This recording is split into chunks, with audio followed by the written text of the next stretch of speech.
Welcome to the Butterfly Tumblr Radio channel. Are you ready to start today's story? Let's get started. Unveiling a marriage torn apart by betrayal. Feel the tremors of the soul and the entanglement of emotions. What secrets and lies lurk behind the facade of a perfect family? Join us to uncover the truth when trust collapses. Can love be rekindled? Witness the battle of emotions and loyalty. My name is Nathaniel Fox. I am a senior accountant at Taft College in Woolwich, a long-standing Boston accounting business. I am 50 years old and have risen as high as I can in this firm. I specialize in business tax administration and am known as the in-house specialist on the subject. I make $85,000 per year with benefits.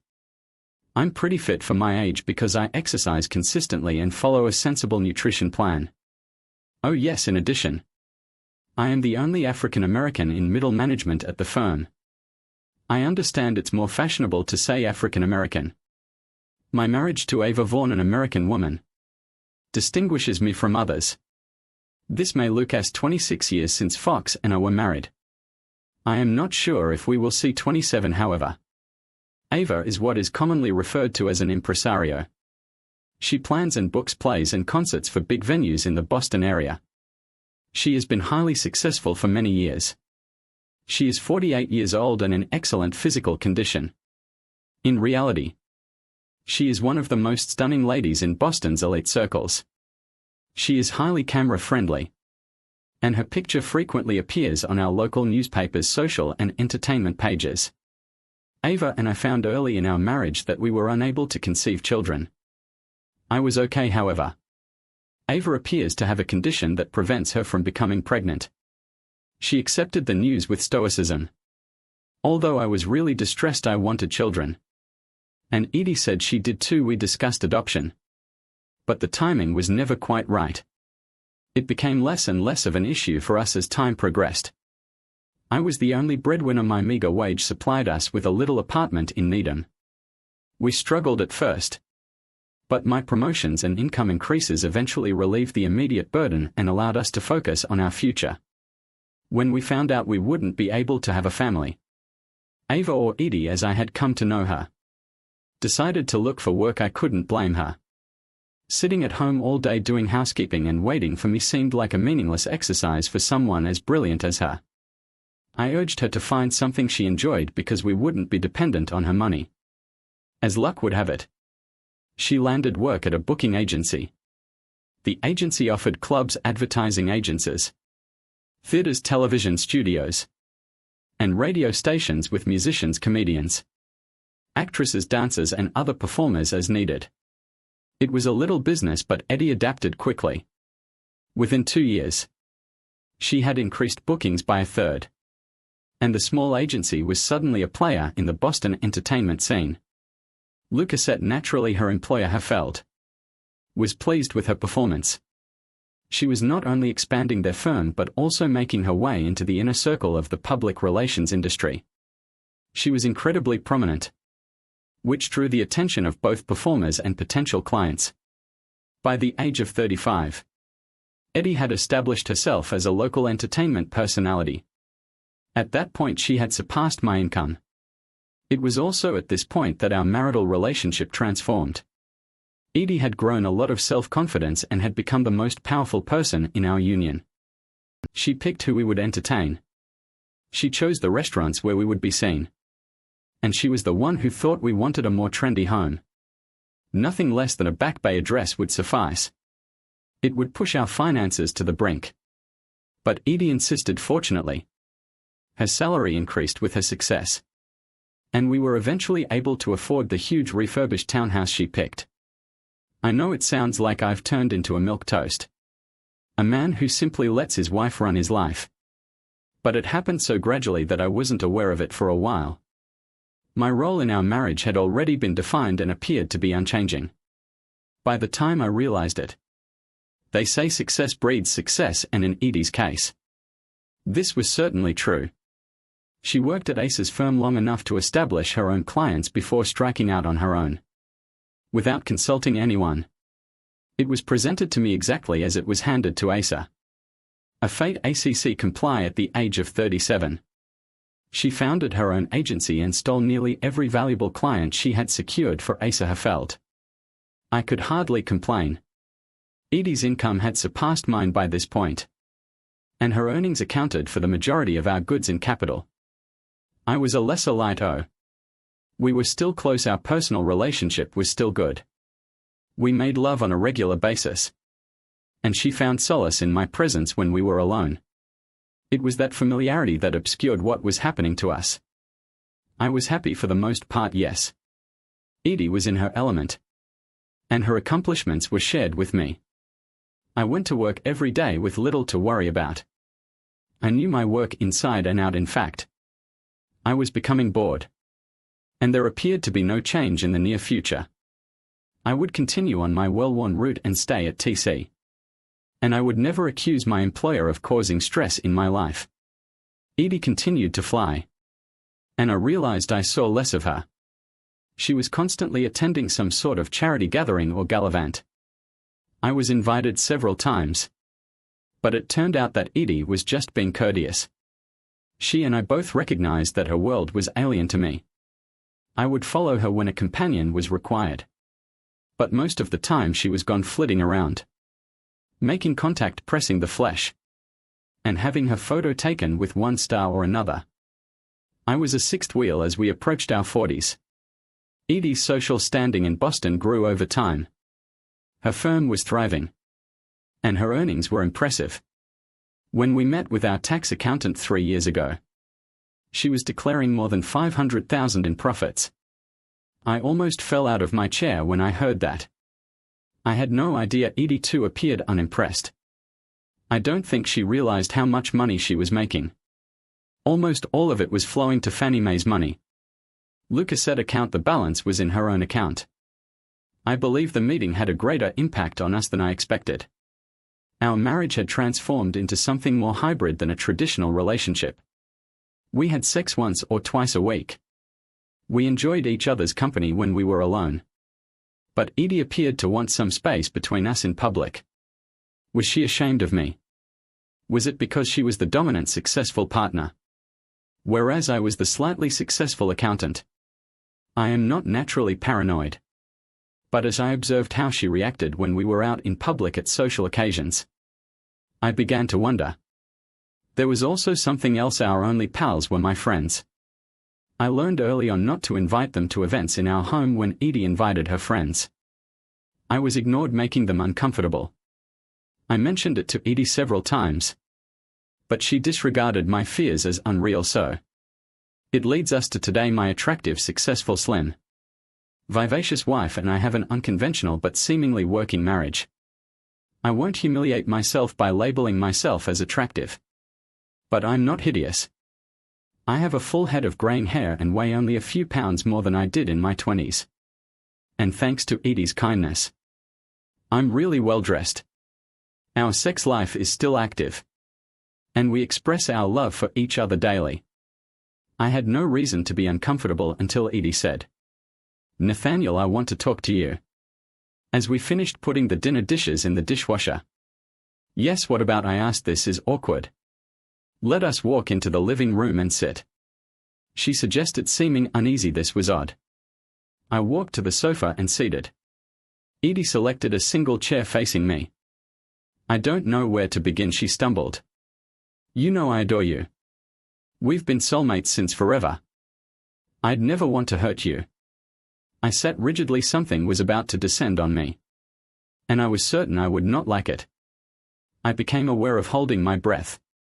"I feel compelled to do something to improve my life," she said, still uncertain. "I have a sensation that something is missing, and I've been looking for it." I used all of my effort not to interrupt. I didn't know what my face looked like, but I could feel the strain building. "I've been thinking about taking a lover," she eventually spoke. She glanced at me without turning away, awaiting my reaction. My thoughts were racing out of control. I did everything I could to keep my equilibrium. I stayed mute. "Nathaniel, you should understand this has nothing to do with my feelings for you or with you as a lover. You've been nice all these years. Something has been bothering me. You know I'd never cheat on you. I couldn't. Simply couldn't. That's why I wanted to speak with you about it tonight. She stopped, wringing her hands as I struggled to collect my thoughts. I exhaled a long, slow, muted whistling sound. I proceeded to say nothing. I had no idea how to begin. I wasn't sure how to react. I waited. I could see the frustration on her face. I wasn't behaving as she expected. I'm endowed with a deep, strong voice. A genetic quirk, I believe. I've had a few folks tell me that I sound a lot like James Earl Jones. I've had more than one woman tell me she can sense my voice's pleasant vibrations. I'm told I'm flattered. I'm also aware of how I can best use my voice. Edie has rarely heard me do it. I finally spoke. No. I replied quietly but firmly. What do you mean? She inquired. A surprised expression crossing her face. I said no. I repeated, remaining quiet and controlled. Nathaniel. You can't simply say no. This is significant to me. She whined. I will not tolerate infidelity. I've been faithful to you since our first meeting when we exchanged vows in church. I knew I'd be honoring them for the rest of my life. I expect you to as well, I said, addressing Ava in a calm but forceful tone.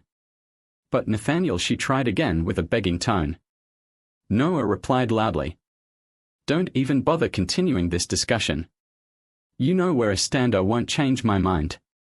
This concludes the conversation, I said forcefully, with a hint of wrath in my voice. I stood up and stared at her with hatred and disgust before entering my study. I closed the door behind me and flopped into my leather chair and leaned back. I was desperate to bring myself under control. I was scrambling to understand what this meant for our marriage. Divorce was not a good thing. I stood up, opened my secret cabinet, and pulled out a snifter from my bottle of cognac. It had been weeks since I felt the need for a strong drink. But today was absolutely the time. I was taking deep breaths, hoping to regain my balance. I tried to remember if there had been any hints of this. But I couldn't think of anything at this time. My mind was too preoccupied with the present moment to recall anything significant, let alone any subtleties that I may have missed. The best I could do was rehash the fundamentals. She wanted to have a lover, regardless of what she said. She wanted to cuckold me. But she wanted to do so with my permission. That wouldn't happen, but it begs the question. Had she already cheated and was now requesting my acceptance of something previously established? I did not know. How would I find out? And what exactly was this about?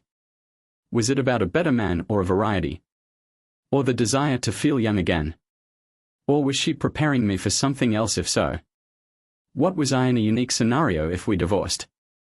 I would be the benefactor. Her salary greatly exceeded mine. So I would be the aggrieved party. She would most certainly pay considerable alimony to me. It did not make sense. Why would she jeopardize her reputation? What effect would a difficult divorce and harsh rumors have on that? It simply didn't make sense. As I sipped my brandy, I started to relax surprisingly. I wasn't as offended by her attempt to cheat as I expected to be. Why was I anticipating this? Did not think so. Had we grown apart and I hadn't noticed?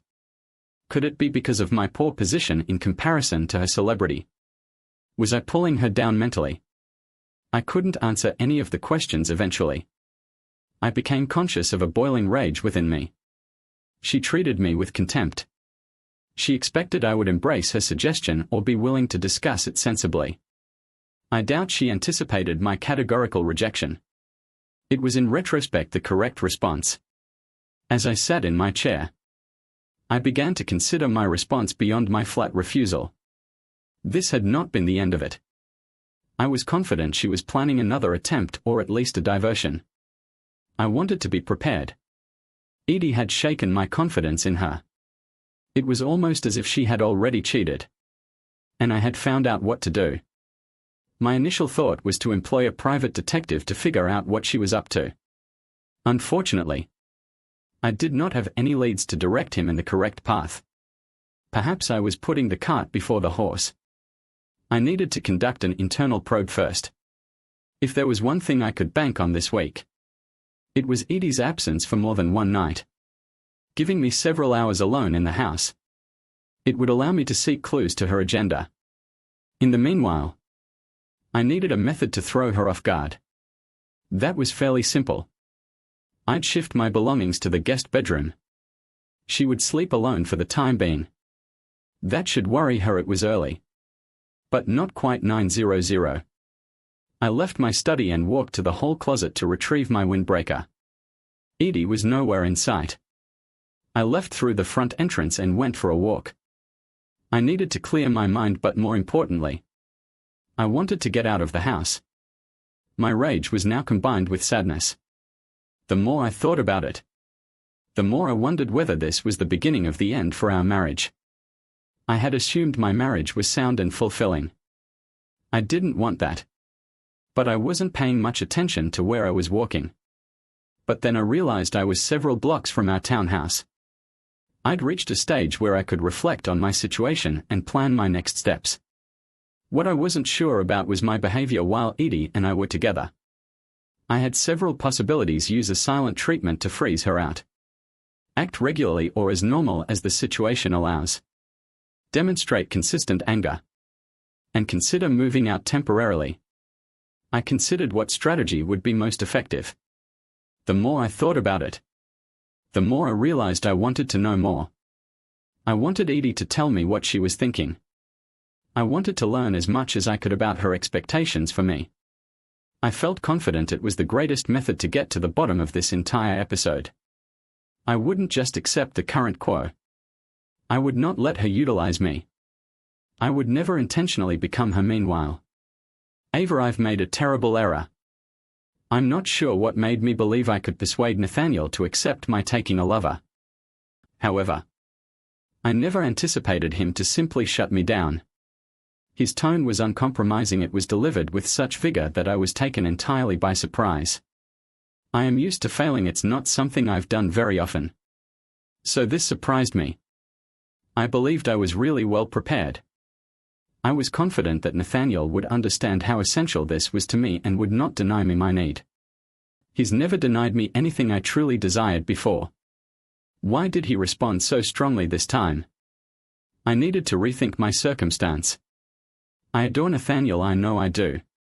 But I need more excitement in my life. I'm almost 50. And I need this.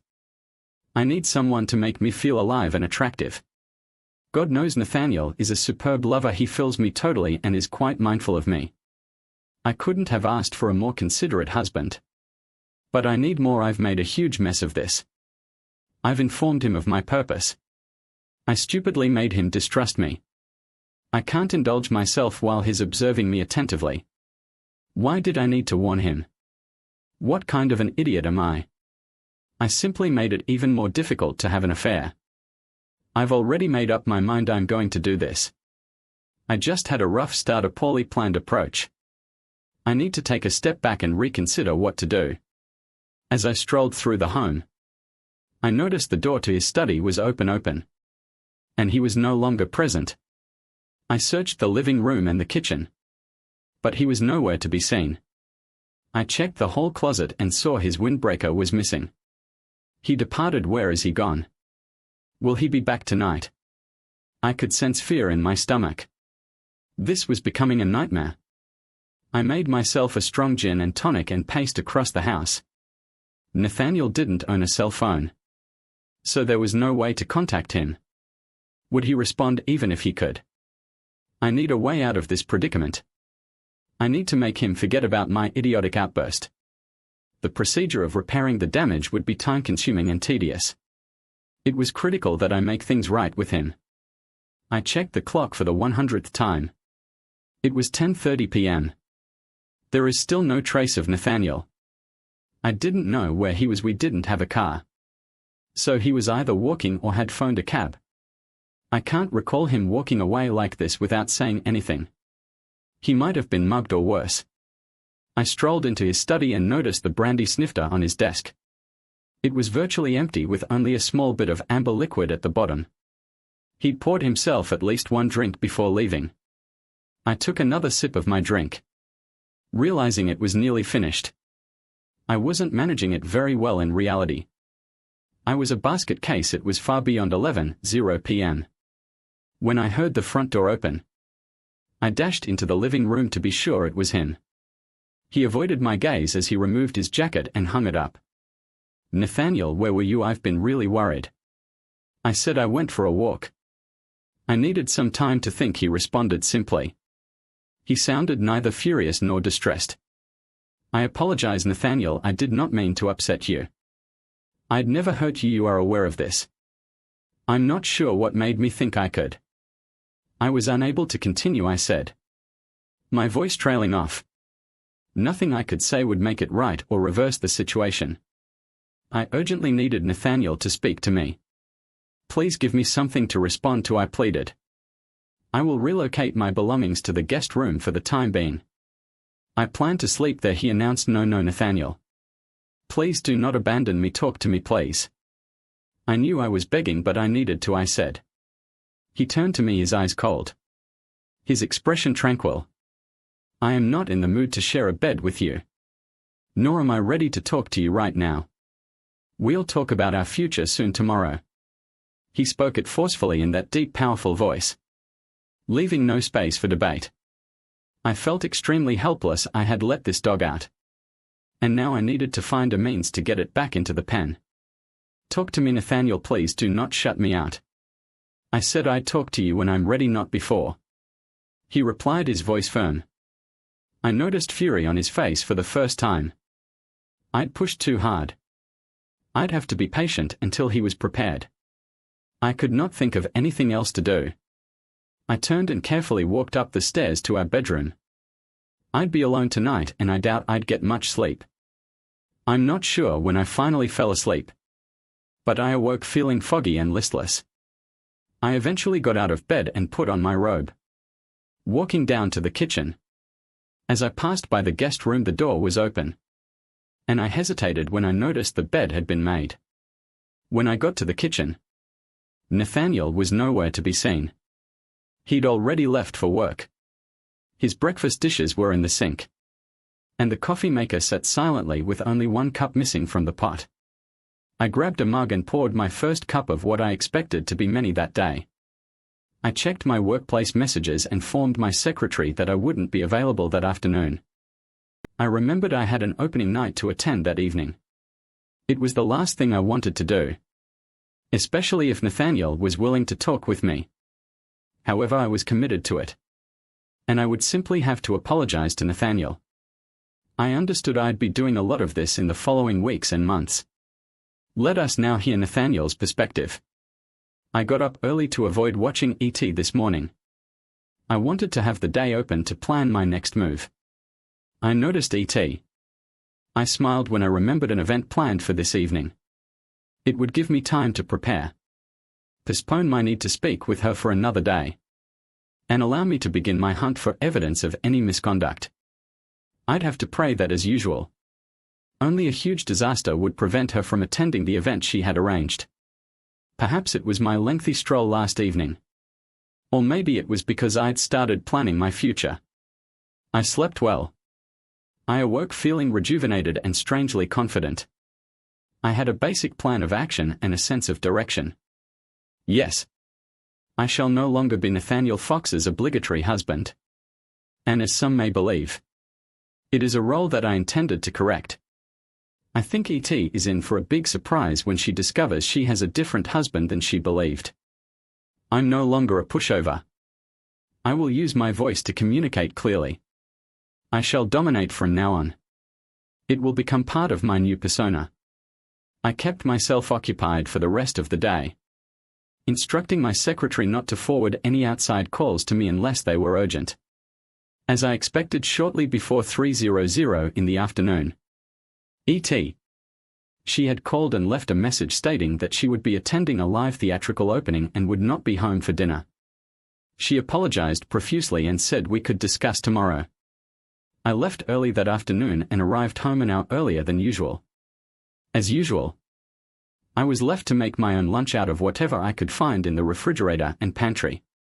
I ordered soup and sandwich with a glass of red wine, simple, quick and easy to clean up afterward. I wanted to get started with my hunt. I started with Ed's PC. She wasn't an expert user, and I knew from previous experience that she used Outlook for her calendar and email correspondence, just like I do. I was astonished to learn she had password-protected access to the operating system. I had no idea she could do that, although there was some security in place. I was perplexed as to why I hadn't tried so many apparent passwords with no success. I knew she only had a basic understanding of computers, so I assumed any password would be short and remembered. After exhausting the obvious options, I sat back to think while staring at the computer. I noticed the display was sitting on a desk pad. I removed the front edge of the pad and discovered a small post-it note with 4 alphanumeric 8-digit codes. I tried the last one, and the computer graciously allowed me in. I checked her mailbox and found nothing in the inbox. She had created several files, all of which seemed to be related to her business. I started going through each one in order to see if I could uncover anything interesting. It was a difficult task, but I stayed with it.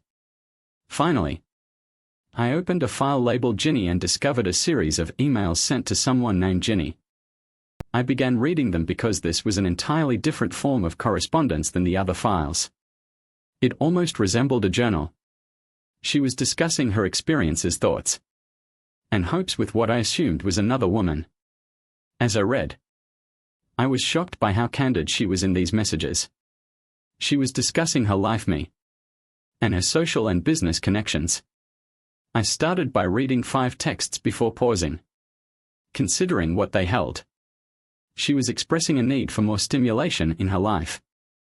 She confessed her feelings for me but hoped that something spectacular would come along to shake her world. That something remained undefined until last night when she explained exactly what she had in mind. I continued to read Ginny's messages. It was almost like listening to someone in therapy, without asking questions, as if the therapist was present at the time. When I examined the file more closely, I saw that there were no inbound communications from anyone. Only Eddie's outgoing communications to Ginny. Did she erase her incoming? I checked the deleted messages file and found nothing. I was getting no valuable information except that she was revealing her deepest emotions with someone other than me.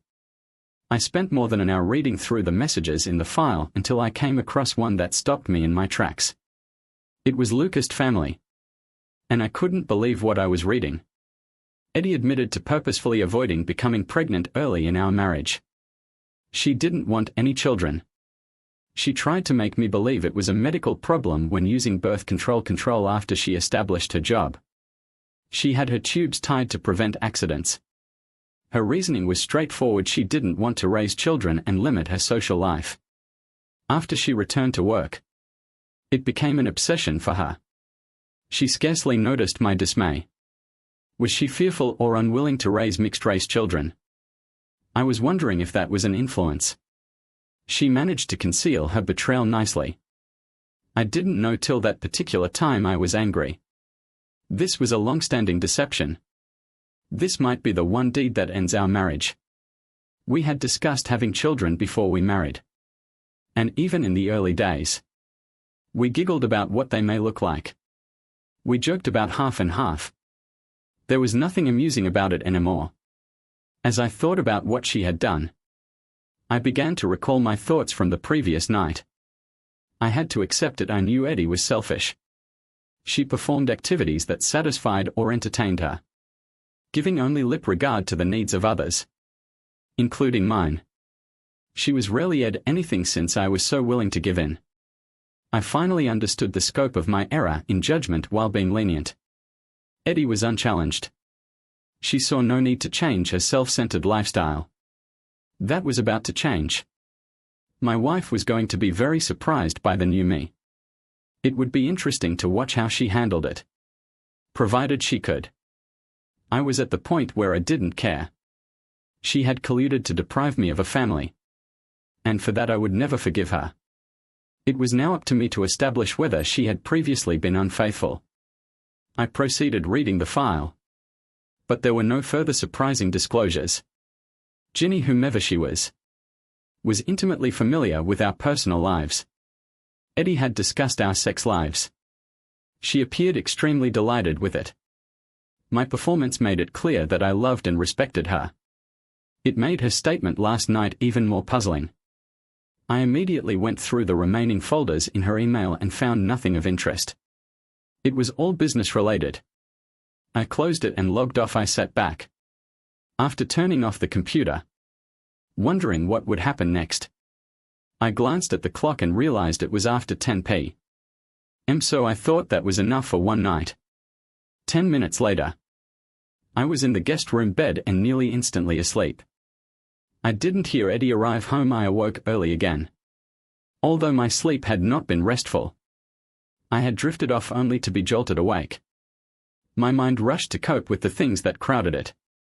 Just like the day before, I left for work before Eddie got up. It was unusual for us not to have touched during the day. But yesterday was one of those days. We'd both be home today, and I planned to talk later tonight. With each passing hour I became more prepared, and it was now up to me to decide exactly what I would tell her. I was determined that I would take command and direct the discourse. Her days of dictating the agenda were over. Meanwhile, Ava, it's another night of little sleep. I was fatigued when I returned home from the theater opening last night. I should have slept well, but the turmoil in my thoughts meant that 2 nights of little sleep would not help me deal with what was to come. Maybe I could take a nap during the day before Nathaniel gets home. I wasn't really effective at the opening last night. I wasn't concentrating well. I met everyone I planned to meet, but I couldn't seem to initiate any significant conversations. Perhaps some rest before my conversation with Nathaniel would help me relax. I lay in bed that morning thinking about what I needed to do. I must persuade Nathaniel that I have abandoned any plans for an affair. I must convince him that I am entirely his and that my plea the other night was nothing more than the ravings of a menopausal woman. Surely he could believe it was possible. I had stopped taking hormone replacement medicine following the health scares. Perhaps I can blame it. I informed Jen about my confrontation with Nathaniel. She reprimanded me for being so careless. She was aware of my desire to take a lover and does not approve. She warned me that Nathaniel would not tolerate it. She does not see why I would want to cheat on him. She sees him as the ideal husband. She's correct. Of course he is perfect to perfects. Why am I so intent on self-destruction? Why do I believe I can have my wonderful husband and another man on the side? I do not understand myself. It's not as if I don't have the same experience as other males before Nathaniel and I met. I understand the difference. I understand how much better Nathaniel is than other men. What is bringing me to the edge of this cliff? Maybe I'm nuts. Maybe I need psychological help. Perhaps it has to do with menopause. Too many questions. There's too much confusion. I will not answer these queries lying in bed. It was time to get up and take a shower. Eat something. Think about what I want to say tonight. Be prepared. Do not let Nathaniel have the upper hand again. I got through the day. I lay down after lunch and slept for about 2 hours. I felt better about it, however. I could sense my uneasiness just below the surface. I was not relaxed at all. It was going to make my chat with my spouse much more tough this evening if I was unable to control my emotions and remain stable. By 5:30, I had decided to mix myself a strong gin and tonic to calm my anxieties. Nathaniel came at his usual hour just before 6. I waited for him in the kitchen. I'd made one of his favorite meals. I wanted him to be in the greatest possible mood. I was still unsettled. Regardless of the drink, I'd have another. Nathaniel had his normal glass of wine. I could hear his footsteps down the hall. "Hello, Nathaniel," I said, sounding as uncertain as I felt Ava. He was using my formal name. He had not called me Ed since the chat, at least. He acknowledged me. "Dinner will be ready within a few minutes. Why don't you freshen yourself and enjoy a glass of wine while you wait?" My suggestion isn't really unusual. He nodded and went upstairs to the bedroom. I made myself another stiff tea and tea while I waited for him to return. He returned in a few minutes and poured himself his normal Cabernet Sauvignon. "How was your day?" he asked. "Fine, nothing strange," I replied, not confident, and I'm sure he sensed it. There was deafening silence. I wanted to smash it. Say something, or at least make some noise. "I didn't see you yesterday." I finally succeeded. "I understand you wanted to discuss," he explained quietly. Calmly, he was relaxed. There was no sense of discomfort or nervousness. Unlike myself, I was confident he could read my jumbled feelings. I occupied myself with getting the plates and cutlery ready. I needed to do something with my hands. I checked the oven at least twice, attempting to get the timer to go off sooner. The seconds seemed like minutes, and the minutes seemed like hours. Finally, the bell rang and I nearly rushed at the oven door. We ate almost in silence. I made a few remarks on the opening last night, and Nathaniel graciously nodded. He mentioned meeting with the vice president later next week, but I didn't understand what he was talking about. I could not seem to concentrate. His outward serenity was frustrating. How could he be so calm while I was in such turmoil? Finally, we finished our lunch, cleared the table, and loaded the dishwasher. It just took a few minutes to wash and dry the items that did not belong in the machine before we were finished. Nathaniel, as always, stepped in when everything was finished. I waited for Nathaniel to say something since I knew he understood I was going to let him take the initiative. I simply wanted to get it over with. "Let's go into the living room," finally he spoke. "I'm going to pour myself a brandy before we talk. Would you like anything?" "Yes. I believe I'll have a gin and tonic," I replied, hurrying to get a glass into the bottles. He went into his study for a minute, returned with a snifter, and sat as he had 2 nights before. I returned from the kitchen and sat on the chair opposite. As I had done before, it was about to begin, and I was nervous about what would happen in the coming minutes. Meanwhile, Nathaniel. I told myself to be calm and collected. I could tell how unnerving my behavior was for Eddie, and I wanted to keep that edge. I'd continue to address her by her formal name. There would be no endearments tonight, Ava. Please pay close attention to what I am saying. This will not be a two-way discussion. I'll tell you what I want to say and you'll listen. If you are unable, there is no reason for us to discuss anything. I'll give you every opportunity to talk. But not tonight. Do I express myself clearly? Her eyes expanded. This was once again not what she had expected. She nodded in understanding. So let me first explain the repercussions of your admission on Monday evening. The first and foremost is my tremendous unhappiness with your lack of regard for me. I noticed her head jump up, and she was ready to say something when I raised my hand. She simultaneously ceased breathing. I'm not sure how I could have given you the impression that I would sit still while you made a cup of me. If you believe my years of surrendering to your whims have made me into a weak chicken, think again. I'd like to repeat what I said then. I will not tolerate your adultery. If you ignore my warning, I will divorce you. And I am certain that there will be no reconciliation. Do I make myself fully understood? I had spoken forcefully, used the whole range of my voice to emphasize my determination. Yes, I understand, she said, her voice barely audible. But I raised my hand once more to remind her that I intended to deliver rather than receive. You have severely harmed our relationship. You have weakened the foundations of our marriage and called into question your fidelity. You've damaged the foundation of good marriage's trust. You have created doubt in my mind. I never had doubts before. I am not sure if our marriage will survive it.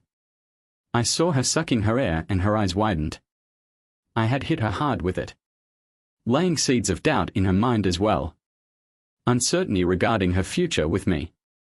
I've had some time to consider what I'll do now that you've created this predicament. You claim to love me, and until this past Monday, I had every reason to believe you. Now I am not so sure. She rose again in her chair as if to counter my concerns. This time I simply stared at her silently, and she collapsed back into her chair, saying nothing. You say you would never hurt me, but you disgrace me by offering yourself to another man. I can't imagine how you could think I wouldn't be in pain from that. After all these years, I wonder if you really know me. You certainly make me wonder whether I know you. I blamed myself for not being forceful in our marriage. I allowed your achievements and social relationships to diminish my role. In retrospect, that was a mistake. I am not and will never be your footboy. I am an equal in this marriage. And I will not take anything less, I've come to see. Ava, that you were selfish. You prioritize yourself over others, including me. Are the people you associate with true friends? Can you count on them when you really need them? I want you to think of our old real buddies, Ava. Where are they? Do you ever think about them? I know the solution, of course.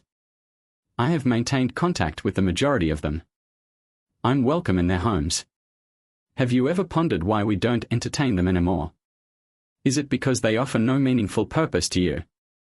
I waited until that shop was absorbed before continuing. As I maintained this persistent barrage, I could see the bewilderment and hurt on her face. If this marriage is to survive, even if your attitude must change, I will restart attending your social occasions and will be regarded as your husband, rather than an afterthought. If you can't bring yourself to perform that simple thing, there's no need for us to continue this time. She did not answer. I wondered if I had gone overboard with my demands. If so, then so be it. We will resume inviting true friends to our home. And you will treat them like friends. You must rebuild your connections to these folks. They were with us long before you basked in the glory of your achievement. Have you ever wondered where I was while you were gone? Attending galas and dinner parties. Most of the time. I had a great time with those people. And here's something else to think about. It wasn't long until they stopped inquiring about you. I understand you have another social obligation tomorrow night. I will not be attending with you because I have a prior engagement. However, if we decide to continue our relationship, I will make myself available in the future. In the meantime, I want you to consider what I said this evening. I don't want any answers or excuses tonight. I want you to pay close attention to my following questions, which we will first discuss on Friday evening. Do you wish to continue this marriage? If so, will you deny any intention of becoming engaged with another man? If not, please mention so. I will contact my lawyer and ask him to initiate divorce proceedings right away. It is not negotiable. Second, I'd like you to understand that my function in this household will change substantially. I believe you may guess that I will no longer be the simple obedient husband. Finally, you will learn to be honest with me. You have not been in the past. And I'd like to know why. We'll have many candid conversations about ourselves and what it will take to regain my faith and trust in you. It will not be nice in some instances again. It is up to you. If you are unable to be honest with me, we cannot continue our marriage. I sat there, mentally and physically drained. It felt like hand-to-hand battle. Although I was confident Ava had taken much more hits than I had. I'm going for a stroll to calm down and clear my mind. Do not wait for me for the time being. I will continue to sleep in the guest room. Maybe after Friday, we can talk about alternative options. Am I giving you sufficient time to respond? I asked quietly, attempting to lower the tone of the discussion. Yes. I believe so. Her voice trailed off. She was also fatigued, having been beaten both verbally and mentally.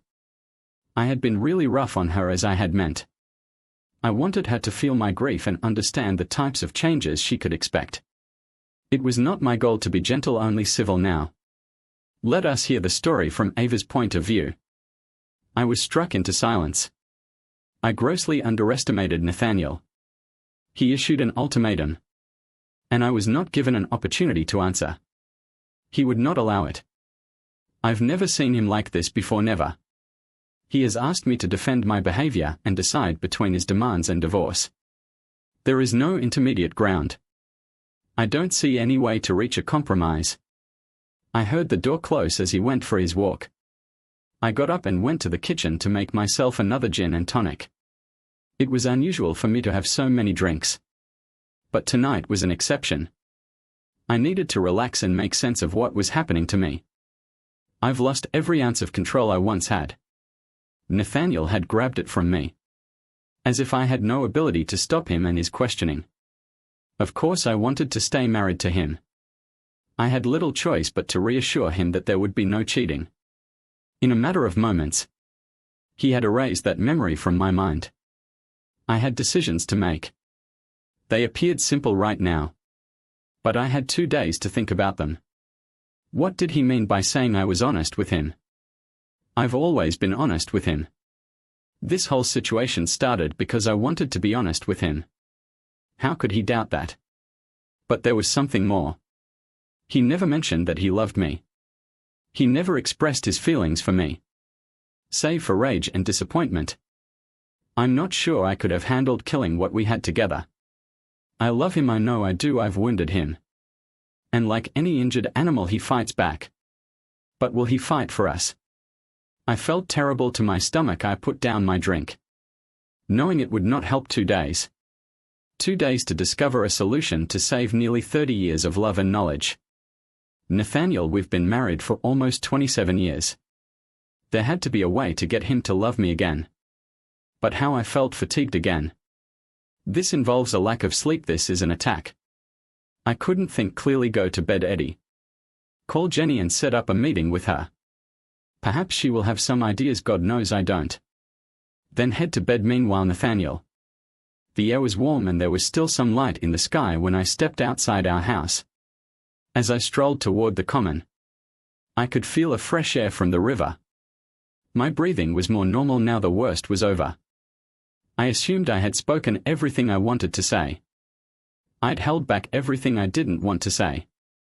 I dangled hope in front of her. But there was little opportunity for compromise. There was nothing pleasurable or elevated about what I had just done. I had hammered her with words as forcefully as I had with my hands. I could see the results of my blows after a while. She just absorbed them as I delivered. There was no evidence of resistance on her part. I should have felt better. I should have felt relieved, maybe even happy. I did not. I did what I thought was required to jolt my wife into thinking of us. Our marriage, love and future on Friday. I left her with no way out. I'd probably know if we had a future. I considered who I was and what I wanted. Do I want this marriage to continue? Did I adore Eddie? I purposely avoided telling her that I loved her. I wasn't certain myself. So it was preferable not to mislead her. What if I had lost that love? How do I know? I once read that the test for love was to picture yourself without your partner. Divorce. Death, whatever the cause, how would I carry on? Can I get past her deception? And can you forgive her after all these years? At first I wasn't convinced, but now I'm not so confident. She could not take it back. She couldn't get it perfect at this late date. Could I live with that as well? She had to admit her sin before I could make a decision. She had to admit she had caused another deep wound in me. So what about this act I had done? The new dominant Nathaniel Fox, it was an act. I knew that. Could I maintain it? I questioned it. Perhaps in a less forceful and challenging form. Someone I might become without hating myself. I knew I'd never be able to go back to being the gentler, weaker person I once was. Eddie wouldn't respect me if I did.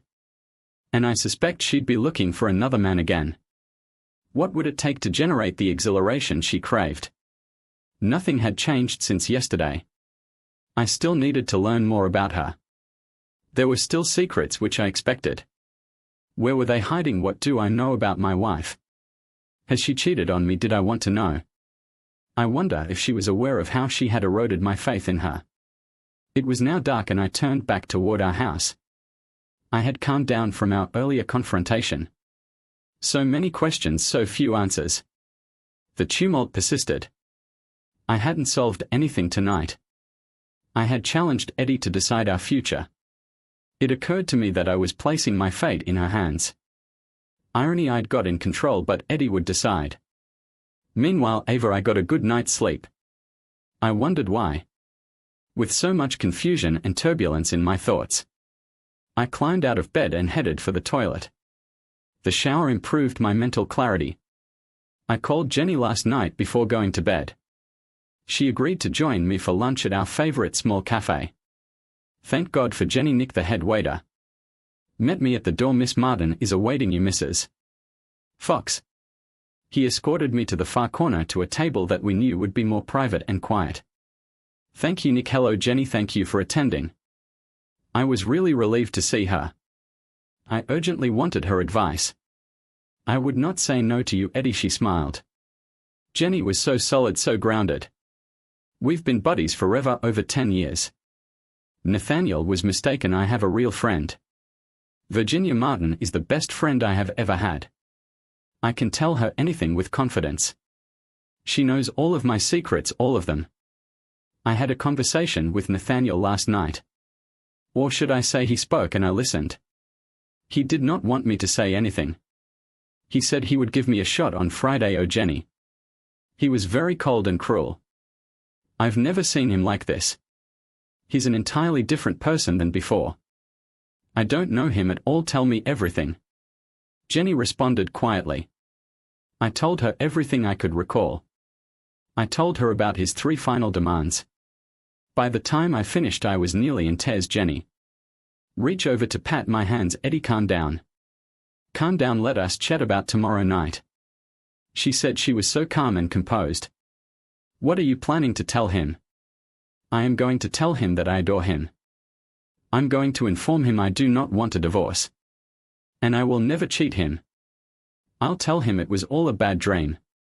And that I have no idea why I thought I could hurt him so badly. What else? Oh. He claims he wants to be with me when I attend these occasions. I'm not sure why exactly. He claims he wants to be treated equally. He used to despise my parties. I'm not sure what to think. I'll do it, of course. I'm just not sure what he expects. And I'm glad to see him be more assertive. I want him to be my partner in everything. I'll tell him that I welcome his becoming more pushy with me. Anything else? I'm not sure what to say to him about his comment or about my honesty. I told him what I was thinking before doing anything. Isn't that an example of honesty? I'm not sure what he is referring to. Don't you think hard, Eddie? Is there something you are afraid to tell him? Jenny was looking at me with her most intense eyes. I couldn't understand what she was saying until. Oh God, I can't tell him. It'll kill him. It will end our marriage right there. I can never tell him I had switched to panic mode. What if he already knows? He cannot. You are the only other one who knows. Wouldn't you tell him? How would he know? I do not know, but you are playing a risky game.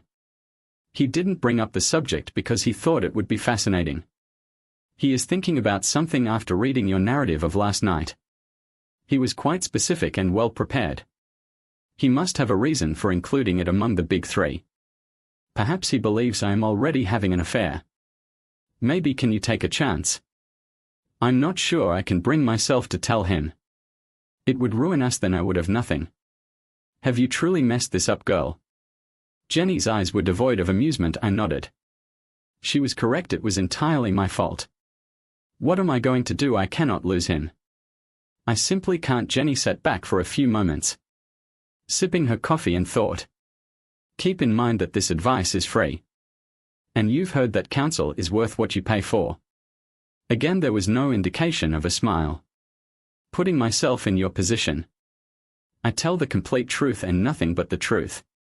I would not hold anything back. You cannot make a mistake if you do this. Second, I would seek professional help to determine why you felt the need to have an affair. When Nell left, I had some experience with a psychiatrist. They might not have all of the solutions, but they do force you to consider all of them. Third, I would recommend that both of you undergo marriage counseling. You will need it regardless of how the conversation goes tomorrow. That is assuming you're still together. Finally, it appears that Nathaniel has had enough of remaining in the background. I believe he deserves to be an equal partner in your marriage, despite the fact that you make significantly more than he does. I don't believe your salary matters until he feels emasculated by it. Nathaniel is a fantastic individual. He deserves to be treated like one. I sat there listening to Jenny, focusing on every word. She hadn't pulled any punches. Which was exactly how I wanted it. There was only one major stumbling block: telling Nathaniel about my lie early in our marriage to avoid becoming pregnant. It was my worst fear. I was confident Nathaniel would react severely to any acknowledgement on my behalf. I was sure our marriage would end right then. Jenny, last night he never stated he loved me. Not once. Maybe it is too late. You talk as if there is a future. But a future without love? I do not think I could live with that. Better that he get rid of me.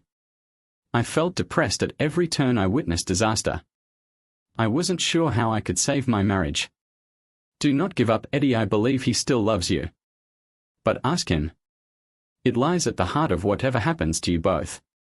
If he didn't love you, why would he go through all of this trouble? He would simply leave. Why would he confront you in the way he has if you didn't want to get something out of this? He is scrambling too. He isn't as confident of himself as he seems. He's looking for a sign from you that you want to rebuild your relationship into something he can tolerate and appreciate.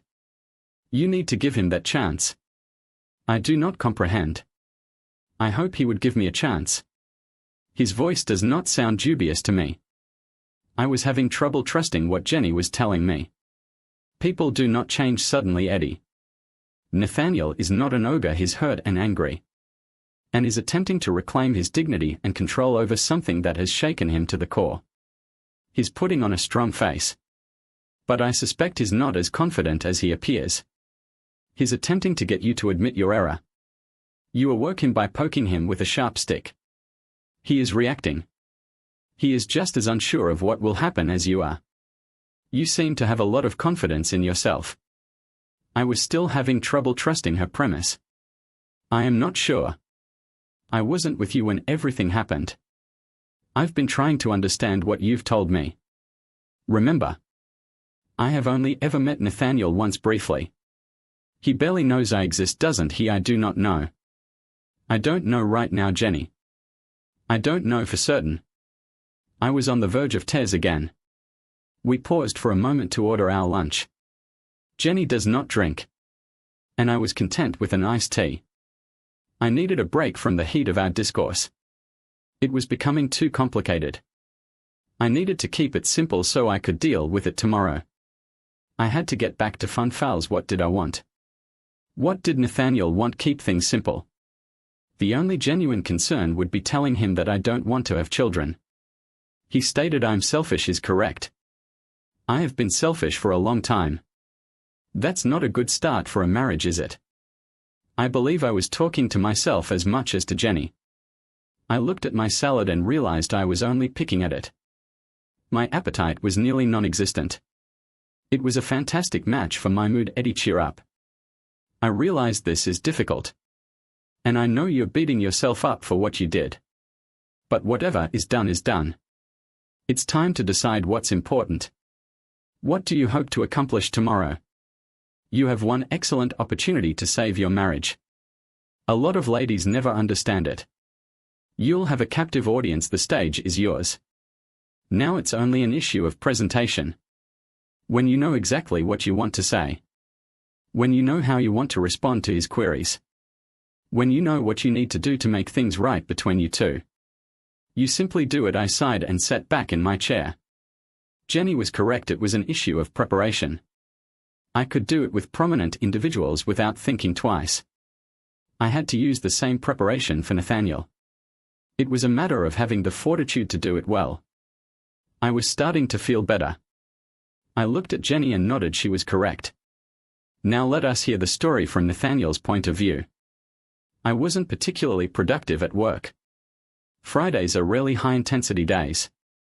But this one was especially calm. It gave me time to ponder about Eddie and tonight. When I woke up this morning, my mind was made up. I knew what I was going to do immediately. Too much time for second thoughts. Was I too harsh on her? Was I pushing her beyond her capacity to cope? She appeared afraid at times. As if she believed I would crack and do something violent. Perhaps my performance had been overly exaggerated.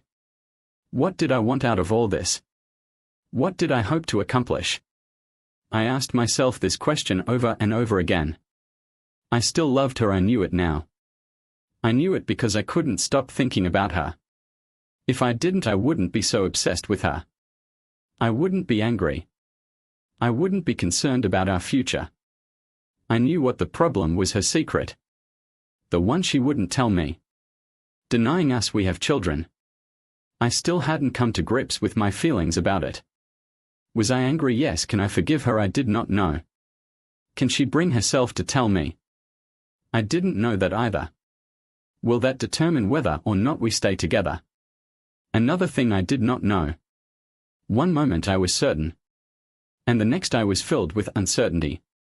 After 30 years of dating, we had spent nearly 2/3 of our lives together. We've invested so much in ourselves. I tried to fathom how my life would be without her. I couldn't construct a picture.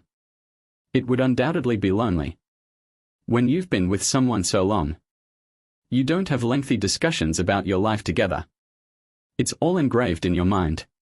You are being words are not always necessary. Sometimes it's a touch, a smile, or a simple gesture. The comfort of being in bed with her nearby. Even when you don't contact anything, you can sense the aroma, warmth, and other intangibles. 30 years. I wasn't sure what to anticipate this evening. In some ways I was dreading it. I assured her that I would let her have her say unless she specifically requested it. I would listen without comment. I owed her so much. But what happens then? That aspect of my plan was unformed. So what happens next? Meanwhile, Ava. Nathaniel arrived early this evening. He arrived home shortly after 5. I wasn't sure whether to be worried or not. To begin with, I was really nervous. This sudden change in habit just added to my anxiety. However, it didn't take long to see that something was odd. "You are home early," I said. Yes, it was calm today, and I was able to leave shortly after to get a jump start on the weekend. He replied with a grin. It was the first time I'd seen him smile since Monday. "Would you like a drink?" I asked as usual. He prepared my regular kin but did not pour himself a glass of wine. "I'm going to change." He smiled as he turned and went upstairs. He returned in less than 5 minutes. Sporting his new golf shirt, trousers, and moccasin slippers. He appeared radically different and was smiling. "You appear to be really relaxed, Nathaniel." I wondered whether he was attempting to say something. He returned his attention to me after pouring his glass of wine. "This has been a really stressful week for me. For both of us. I would like to tone things down a notch. I don't want to put any additional burden on you. I realize I've been harsh on you. But so let's have dinner and chat later." I nodded. "Thank you. I'm a bundle of nerves. I'm very upset about what has transpired. I'm quite unsure of myself and what I want to convey." "Simply be yourself. Please tell me what you want to tell me. Be honest. Eddie, be honest with me most of all. Be honest with yourself." He called me Eddie again. He hadn't called me that all week. Maybe everything was going to be okay. But there it was again, the honest question.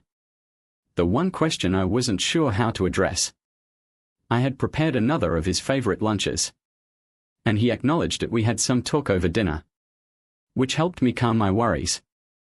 I was not looking forward to what was coming. Actually, I feared it. My discussion with Jenny had helped, but I still couldn't see how it would all come out. I didn't have a second drink. I don't believe I could have held it down. I needed to have my wits about me. Alcohol provided only false courage. Jenny revealed to me that she was a recovered alcoholic. It had ruined her marriage and her bond with her children. It had been a steep price to pay. I met her shortly after she joined AA. I appreciated her courage. She blamed no one except herself and realized it was a disease she dealt with. I did not have such a justification for my behavior. I was selfish. It all came down to that. It was always about what I desired. I'd been blind to it, just like Jenny had been to her drinking. Nathaniel's stern words shook me, forcing me to confess my self-centeredness. But I can change. I was confident I could change. It wouldn't even be difficult. I just need to be more considerate of others. I could do it, I'd do that.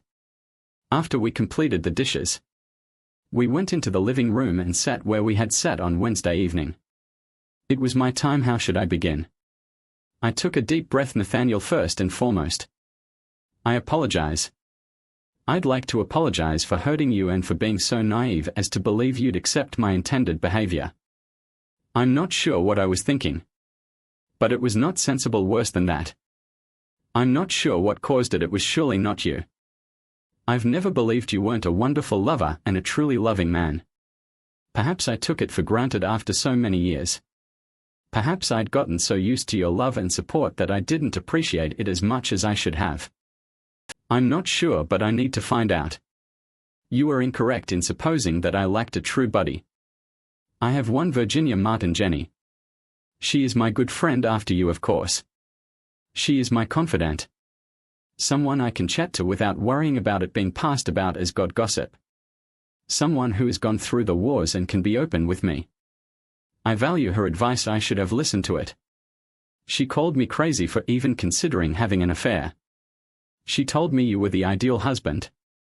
And I should appreciate that above all else. She said that if you found out, I wouldn't be able to control the outcome. She was correct, of course, in my twisted mind. I assumed that if I told you what I wanted to accomplish, you would understand somehow. I did not want to go behind your back. I did not wish to deceive you. I never wanted to embarrass or demean you. It just never crossed my mind, but I did. I humiliated and belittled you. Isn't just telling you what I wanted enough? I took a careful look at Nathaniel. I'm not sure what type of reaction I expected. But he remained cool and composed. I pressed on. I don't know how to express how ashamed I am of what I have done to you and how sorry I am. I understand that an apology is not enough. Jenny has recommended a psychiatrist who she believes can help me.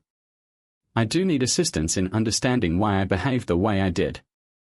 I'll phone her next week to see if she'll take me as a patient. You should already be aware that I will go to any length to keep our marriage together. I love you with all my heart and can't imagine life without you. I implore you to give me another chance. I will agree to anything to keep us together. Anything. Jenny recommended marriage counseling. If you are willing, I am willing as well. I want us to stay together for the rest of our lives.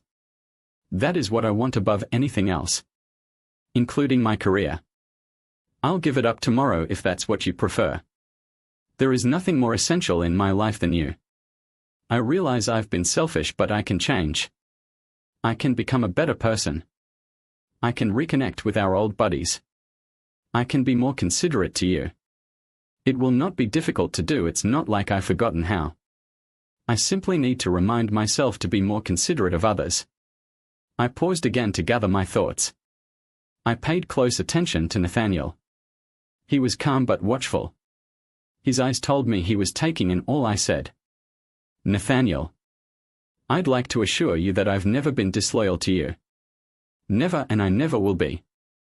I've dismissed any notion that I could do such a thing to you. I saw the grief and pain I caused you. And I couldn't live with myself if I did it again. I halted. I was hoping to see a reaction in Nathaniel's face. But he remained calm and indifferent.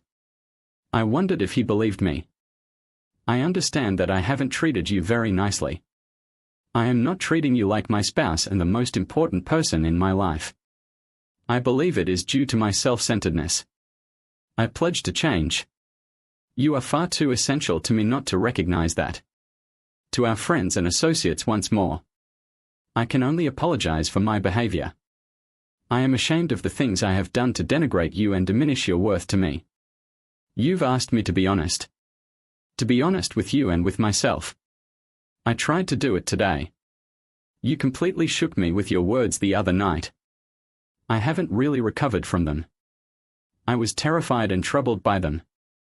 I had to work hard to understand everything that I had done to you. It's not only my idiotic idea to be unfaithful. Other things as well. It hurt to discover you were correct. I didn't want to know these facts about myself. To admit to myself, to be honest, I tried really hard. I'm not sure what more to say. I didn't lie to you tonight. I've never been unfair, faithful, and I do not intend to be. I acknowledge my shortcomings as a wife and partner. These are things that I can change. I know there are things I need to alter. If there's nothing else I can say, I'll just say that I love you. I love you with all of my heart. I still adore you as much as I did when we first met. That has not changed, and I don't think it ever will. Above everything, I want to know that you still love me. I don't know what else to say. I was finished. I said all I could think of. I had addressed his inquiries and demands. There could not be any dispute that I was serious. Once again I was fatigued. I had bottled up my feelings and let them out in the last few minutes. I was past crying. I'm not a weeper, I knew. But I was done crying now.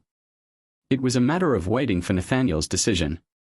I leaned back and stared at my spouse, who was silent and composed. His face was now in his hands.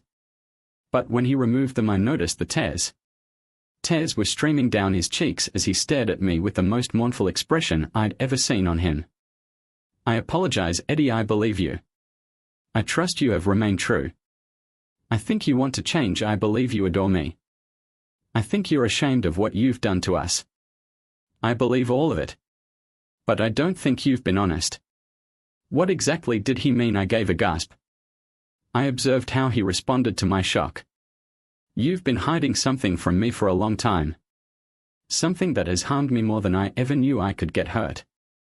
Something you couldn't bring yourself to tell me, no matter how much you wanted to accomplish. Do you know what it is, Eddie? I nodded. He knew. I'm not sure, and it didn't matter. He knew. And he would not forgive me. I knew it was finished. My fate was sealed. I sank back into my chair. You refused me my family, our children. And now our grandchildren. You understood how significant that was to me. You knew that was something we had both stated we desired in our lives. You somehow altered your mind. I was the only person who meant it. You decided to deny me that gift. I could have gotten past that if you had been truthful and admitted what you had done. Even at this late stage, I may have been able to forgive. But couldn't you force yourself to tell me on Monday? I'll have my lawyer prepare the paperwork. I will relocate my belongings while you are away next week. I'll bring a few clothing with me tonight and overnight at a motel. I will let you know which one if an emergency arises. I thought you'd like to know that. I'll be taking a buyout from TC. They are also downsizing, and while things are bad, they've offered me a very fair payout to go early.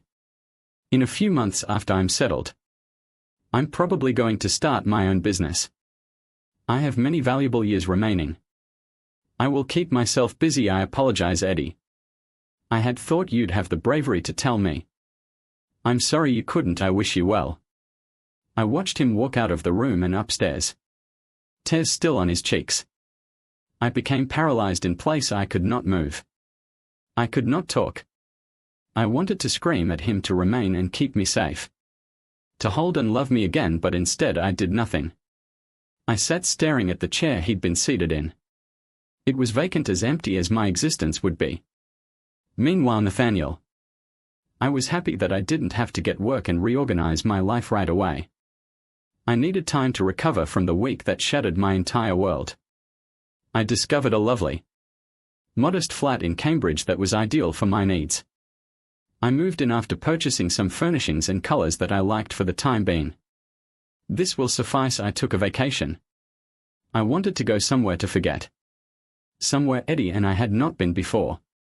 No memories. It was May. And I'd chosen the south of France. I rented a car and traveled from Montpellier to Narbonne. From Marseille to Orange I absorbed the atmosphere, the people and the delicious cuisine. I was happy for a while. I sat in a seaside cafe in Saint-Tropez, pondering whether I could live here. I didn't need much. I could look after myself. My business might be operated remotely via the internet if necessary. Perhaps living among the French will help me forget. Perhaps I should return to Boston and think about it some more. I'm still trying to get used to being lonely. Let us now hear the story from Ava's perspective. Jenny removed me from the stress of my broken marriage. I was a mess and couldn't work. I could not think. I simply sat around our house, going through the rituals of life. She took me to both Seattle and Alaska. It was exactly what I needed: seclusion and escape. Thank God for Jenny. She has served as my anchor for the last few weeks. My business appears to run itself. I have excellent support. I'm sure my absence was noticed at the different social occasions. But since my divorce is public, I assume they'll understand. Jenny and I don't need to work anymore. We've both saved enough to last far longer than Real-ife. I've never been one to spend recklessly. I had to argue with Nathaniel's lawyer to convince him to accept a greater payment from me. He deserved at least that. Despite this, he wanted very little.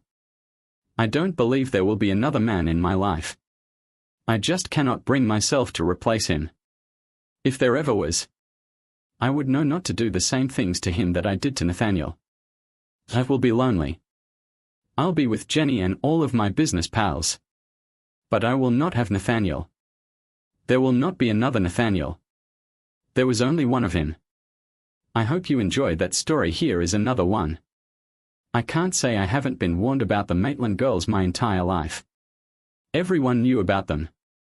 A Maitland girl will always be stunning. A Maitland girl will always be intelligent and witty. And she will have you head over heels in uncontrolled enthusiasm for her. But most crucially, a Maitland girl will always be unfaithful. As my mother would say, they lacked consistency. Of course. She warned me several times about the Maitland girls. She believed that the devil had sent their entire bloodline to this earth to confound humanity and establish cunning traps. Mom said they could mesmerize men with their alluring gazes, soothing words, and continually swaying hips. Whatever last name they chose when they married, whether it was Smith or Robert, it would never alter their essence. They were always Maitland girls, and like moths, they would rush out of their seats without hesitation, seeking the greater light and the temporary pleasure. They said that if you become connected with a girl from the Maitland family, you should take a closer look at your children to determine who their biological father was. Constancy is not about them. So when I gently walked up the path to my farmhouse's porch, I wasn't surprised to see my wife Jenny standing next to my best friend Lucas, with his infant girl perched on one hip, swinging her arms funny in an attempt to keep her balance. Tommy, my son, peered out from behind Jenny's blue chintz dress, looking at me nervously puzzled and lost. Lucas, on the other hand, was softly patting my son's shoulder with stiff cheekbones and a firmly clenched jaw, as if he saw a storm approaching and knew it was coming. Jenny was poised between adoration and horror. Her eyes were wide in disbelief, and her hand stretched forward as if she wanted and afraid to touch me across the few meters that separated us, trying to determine whether I was real or not. As a child, I obeyed my mother. I avoided the fickle girls of the Maitland clan and their irresistibly alluring eyes. Though I did see them, they sparkled like living comets against our country's prim and God-fearing citizenry. They flitted from one boy to the next in school and then from man to man outside of it. My best buddy Lucas and I had heard a lot about the Maitland females and their desire for pleasure from guys older than us who had fallen in love with them but were turned down. Jenny Maitland was the only Maitland girl about our age. A clear-eyed, wonderfully nice girl who never dated the same guy for more than 4 months. We'd exchanged a few nice words with her, but I wisely avoided her until she hurried off to the city in search of something. The Maitland girls were always searching for something. By then, I was starting to worry that I'd become the next target on Jenny's conquering list, and that my mother would kill me if I became involved with one of the Maitland ladies. So, I let out a huge sigh of relief when she disappeared from school one day. I never found another acceptable female, however. And when I finally reached adulthood after my mother died of a fever, I embarked on an expedition, enlisting in the Navy before I was ready to settle down, plant roots, and farm the fertile lands of southern Indiana. Lucas would have joined the army with me, but at the age of 4, he lost half his foot due to a carelessly dropped axe. however. He persuaded me to join the Navy so that I could get out into the big world and have some fun for both of us. So I spent 4 years traveling the world, sailing the seas in a white sailor's uniform and working in a cruise ship's radio station. Even though I knew I'd be returning home, I was continuously sending postcards and letters to my best buddy from my travels in the Philippines, Maui, Hong Kong, Singapore, Fiji, Hawaii, and San Francisco. I met a lot of girls, generally from exotic locations, but I don't think my mother would have approved of any of them. Still, meeting them was enjoyable. I eventually realized I needed to go back since I missed farming so much, the fertile soil, the seeds, and the firm ground that did not sway beneath my feet. Lucas greeted me at the station in the sweltering summer heat, and we walked to Mrs. Strickland's boarding house, where Lucas used to stay when he was in town on business. He worked for a delivery service in a shoelace factory and was constantly going to various villages throughout the county, occasionally making his way to the main city. Lucas met half a dozen girls along his routes, but he wasn't interested in any of them. As I brought my sea bag to Lucas's room, which we now shared, he kept talking about the postcards he had gotten from me. Then he stopped talking altogether with a sly but sorrowful expression on his face. "You had better hurry up, John. Dinner will be served in the main hall in 10 minutes. So don't miss it, Mrs. Strickland despises late arriving guests. Come on, buddy, move your feet. You do not want to miss this dinner," he said, striking me as strange. I was still perplexed by his comments after the prayer when the meal was brought out of the kitchen by a bashful girl with untidy hair and lifeless, sunken eyes. The cuisine wasn't horrible, but it wasn't so delicious that missing it would be a catastrophe. It was basic and hearty, and the portions were generous. Lucas nodded toward the kitchen where the girl had vanished again like a broken, terrified mouse. "You recognized who it was, right?" he inquired in hushed tones, leaning closer. I shook my head. "Come on, John, think again," Lucas insisted. And when I couldn't remember anything, he moaned. "It's Jenny Maitland," I blurted out, unable to believe what I was hearing. Even though he was 3 times my friend, never had a Maitland girl felt so intimidated and lifeless. Lucas turned back to the kitchen door. "I intended it. She returned from the big metropolis in this condition about 2 years ago. And she hardly talks. Don't dare to touch her. It could freak her out." I unintentionally grabbed her hand while removing a piece of roll, and she fled out of the room crying. I halted, unsure what to say. It seemed unthinkable that one of the Maitland clan's girls had lost the joyful light that had always been inherent in them, especially because Lucas was a compassionate soul by nature, one of the nicest persons I'd ever known. Nobody could fear him. My pal nodded understandingly. He had nonverbally sensed everything I intended to express, so words were hardly necessary between us.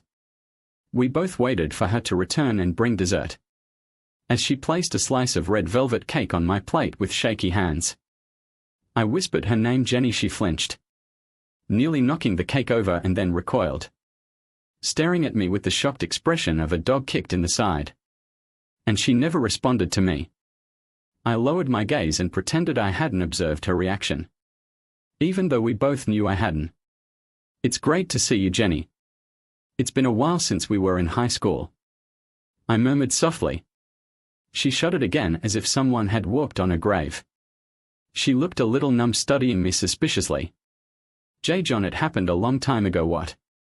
When did you come back?" Her voice was unsteady, stammering, and strange, like old paper that had been folded for too long and refused to be unfolded. "I just returned from the Navy. We'll be looking for a farm to purchase," I said, trying to reassure her. That is nice." She struggled to speak. She paused for a second, whispered something I couldn't understand, and dashed out of the room. Lucas stared at me, his head leaned to the side while he stretched out, surprised. That's the most I've heard from her since she returned. She has barely spoken to me at all. Now I understood what Lucas was implying before dinner. When we were younger, he had a soft spot for lost cats. Despite my initial reluctance, he convinced me to return more than one lost chick to its parents' nests. Jenny became as much a mission for me as finding the right property. At first, I was just trying to get her to smile again. Every day during supper, I muttered a few words to her. I told her about the wonders of Hawaii and China that I had witnessed. Not the girls, of course, but the strange birds and amazing flowers. Jenny shivered and turned pale as I described the big, crowded Asian cities. She remained suspicious throughout, as if she was afraid of something horrible. Jenny, on the other hand, gradually relaxed and began to initiate our little discussions on her own.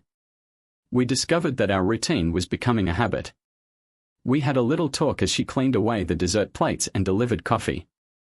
We only exchanged 4 or 5 phrases while keeping a safe distance from each other. Jenny never delivered anything directly to anyone. She placed the dishes on the table or removed them from it, maintaining a particular space. If she experienced any discomfort, she'd rush out of the room and hide in the kitchen, which took months to accomplish. Lucas had been on his way for several days. I finally realized that Jenny Maitland needed to start smiling, or I was going to lose my head. I rummaged through my sea bag until I discovered a collection of embroidered silk ribbons. I'd picked up a few handfuls in Hong Kong and distributed them to gals in Hawaii for fun. I chose the one that I believed would best fit her. It wasn't fancy, a light blue silk ribbon edged in gold with adorable songbirds embroidered across the field.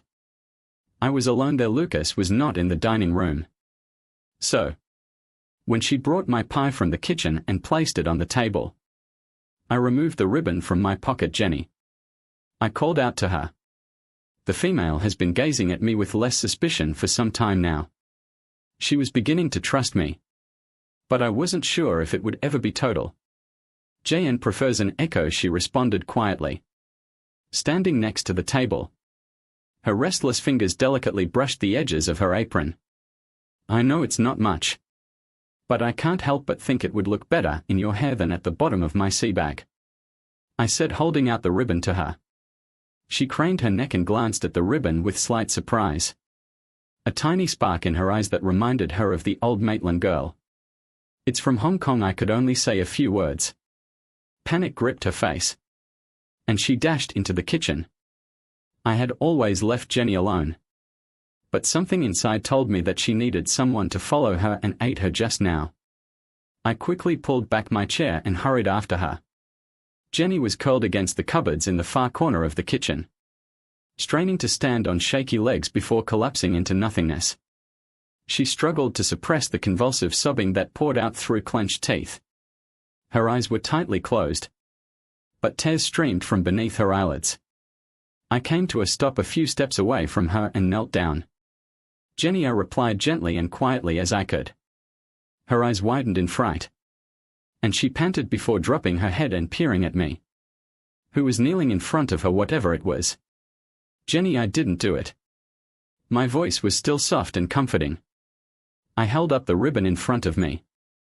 It's only a ribbon, therefore I can't use it. But you can. Her still crazed gaze tracked the ribbon like a deadly serpent aimed at her. It's yours, Jenny. All you need to do is take it. This is a present from a buddy to you. I believe it took all of her physical, mental, and spiritual stamina to traverse a distance of less than a meter. But it seemed like 1,000 miles to reach out again and grip the ribbon's tip with 2 quivering fingers.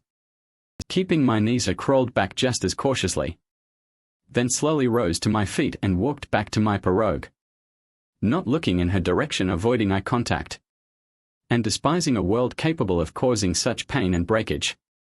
She never returned from the kitchen, and I hadn't seen her for 2 days. Mrs. Strickland served me while continuing to cast odd, wordless glances in my direction that I couldn't understand. On the 3rd day, another girl, slightly more reddish, served me. Her hair was wound in a light blue ribbon with a gold border. Jenny, that ribbon looks great on you, I said. The girl smiled softly, faintly. She was still shy and unsure, but this was the first time I'd seen her grin. Following that, each day improved. Lucas was collaborating with and against me. His strategy was more comprehensive and far-reaching than mine, and I hadn't realized it for long. Lucas wanted to save Jenny, viewing her as simply another lost fledgling. But he noticed how glad I was to help her and managed to disappear at just the perfect time, allowing us to spend more time together. She eventually overcame her inner demons and touched my hand. And eventually those touches became a habit. Jenny was more than just a resurrected project to me, she was also a friend. I mocked her and she taunted me back. Just before Christmas, I told her that all I wanted was a kiss on the cheek. She turned pale right away. But instead of hurrying to the kitchen, she pulled her chair over to mine at the table where I was seated. "John." She lifted her hand to hold me when she noticed I wanted to say something. Her voice was forceful and almost chilly. "I appreciate everything you've done. But you know I'm a Maitland's girl. Everyone knows that Maitland girls bring bad luck to everyone. They are just causing issues." I stretched out to take her hand. She flinched but allowed me to touch her and squeeze her hand tightly for a second. "Jenny, I am different. And I don't think you are the problem." I spoke with heartfelt conviction. She dropped her gaze and closed her eyes. When her voice cracked again, it sounded completely dead. "I am wrecked, John. I would not have you as my first 10th or 100th. Jenny unclenches her hand, expecting me to rip mine away quickly. It took me a moment to understand what she was saying. But I was a sailor who had visited Hong Kong and Singapore. So I understood Jenny's humble reply. But it only took a second to know I didn't care. "Jenny, I could be your last, that's all I care about." I explained. She started trembling. And I drew her to me without resistance. She sobbed gently on my shoulder for what seemed like a long time. A very long time. She could not stop without raising her head. She murmured her narrative to me while pressing her cheek on my shirt. There was nothing new about it. And I had previously guessed the majority of it as soon as the first realization occurred. Jenny had gone to the city to pursue her goal. But huge cities are alive, insatiable, and indifferent animals that consume hundreds of young and naive ladies. It was a typical narrative, beginning with a stylish man with devilish charm and ingratiating manners, whose interactions with her resulted in an arrest and 2 months in a grey, dark and half-damp stone cell. She tried to leave after that, but he was more diabolical than charming, and she, like hundreds of others before her, found herself hopelessly stuck in the so-called gentleman's club. She had to sell her own possessions in order to survive. After a while, she became tired of the hopeless and fruitless struggle for her survival and began looking for a way to commit suicide. She only mustered the resolve to hang herself, cutting off the never-ending cycle of everyday pain. Jenny was only saved because of a terrible gang fight that murdered the majority of the club's guards. In the subsequent chaos, she managed to flee with a modest sum of stolen money and return home to hide from life's awful threats within its walls. She fought me for a while after this chat. But her resistance was feeble and only remained because Jenny felt obligated to give me the opportunity to leave her. Of course I didn't. We married in the spring and moved outside of town to a modern Sears Model 1133 home on 25 acres of neighboring land. Every day she would weave ribbons into her hair. I even requested a nearby seamstress to produce more of them when the ribbons from my navy duffel bag ran out. She solemnly pledged her allegiance to me until death do us part. And she meant every word she spoke. There could not have been a more loyal wife in the world. I saw her frequently watching me from the kitchen window as I worked in the fields, eager for me to return to her. When Jenny gave herself to me, she poured her entire being into the act of our union with true love, intense passion, and everything else she had. In a way, I believe it demonstrated to her that she was valuable to me, but mostly to herself. Proof that she hadn't destroyed her happiness was her ability to pick up the pieces of what appeared to be hopelessly damaged and rework them into a source of joy. I would never have dreamed that I could be so joyful. Even Lucas's silly grin, which arose whenever he saw us together, was bearable because he truly was always there for us. Jenny had Tommy and there were 3 of us. We were happy for 4 years. My life came crumbling down on December 7, 1941. But it took me 2 months to figure it out. Many radio operators perished or went missing during the Pearl Harbor attacks. and Navy personnel officers found me quickly when the telegram arrived. I was out in the field fencing new plots by then. Our property had expanded to about 75 acres.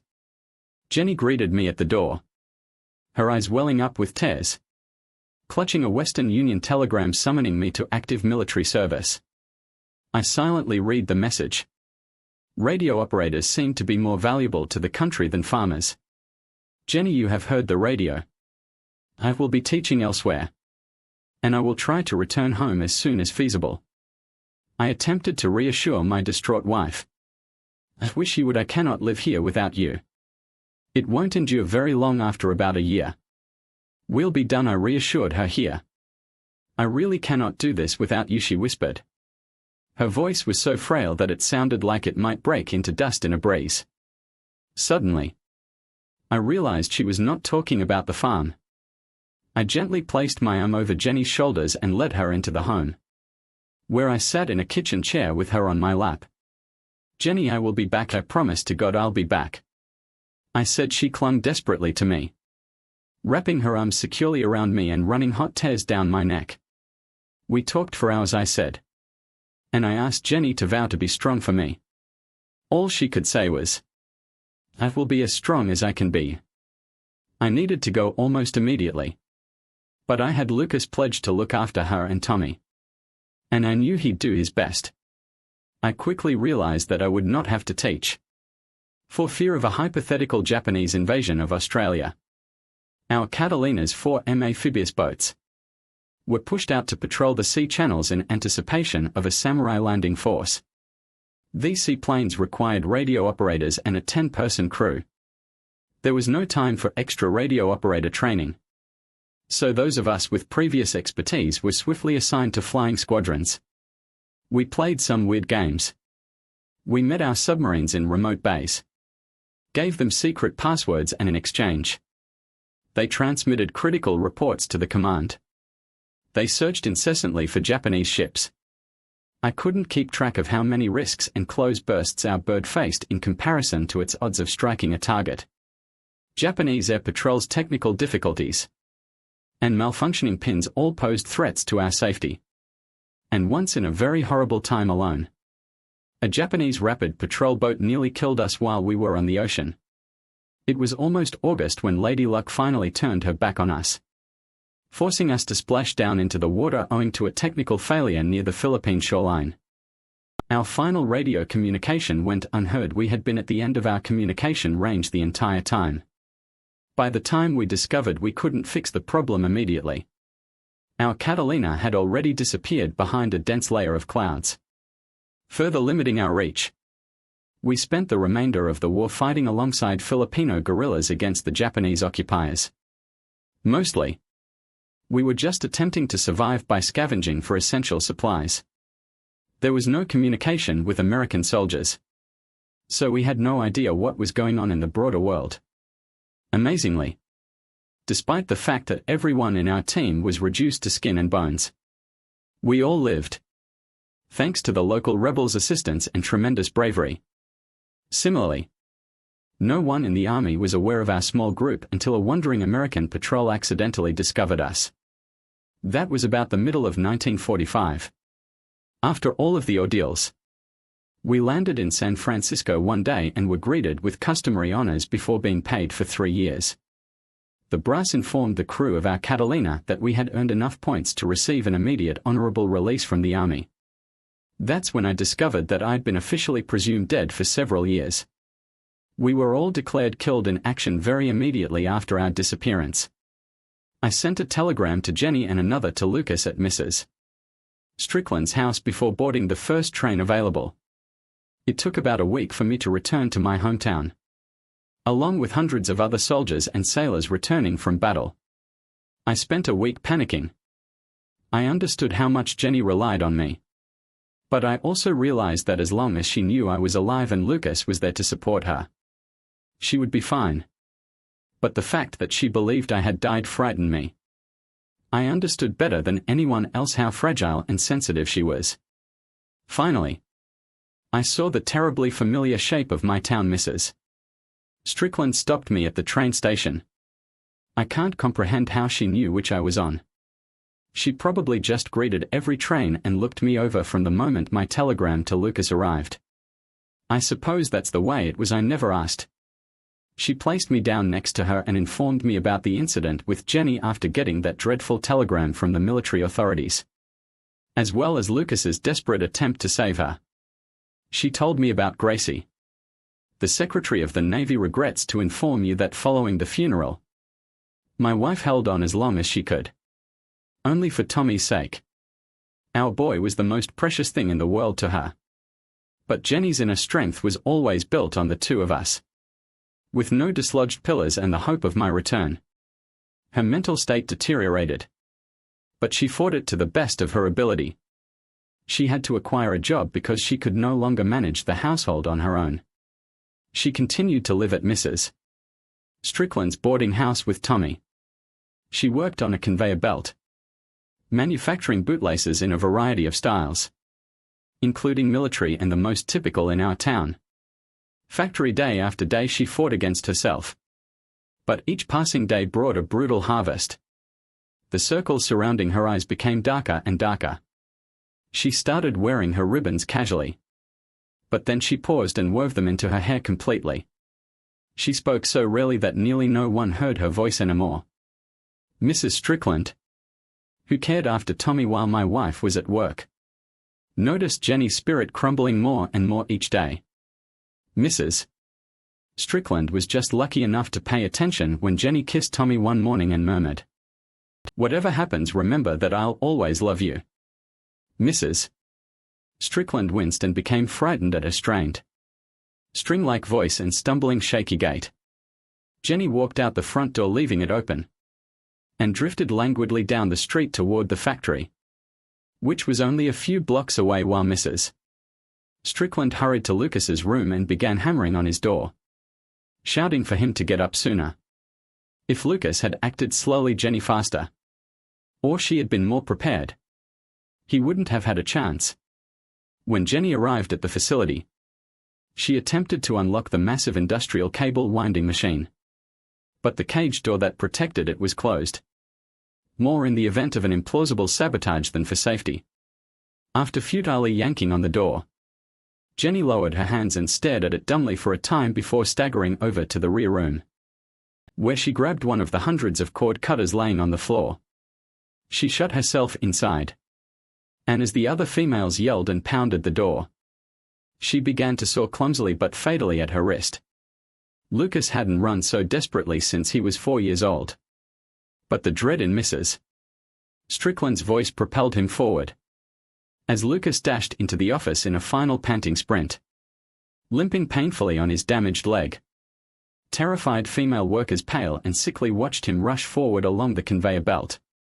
Lucas was not a little man, and the door that could have stopped him should have been considerably stronger than the one he rammed his shoulder against.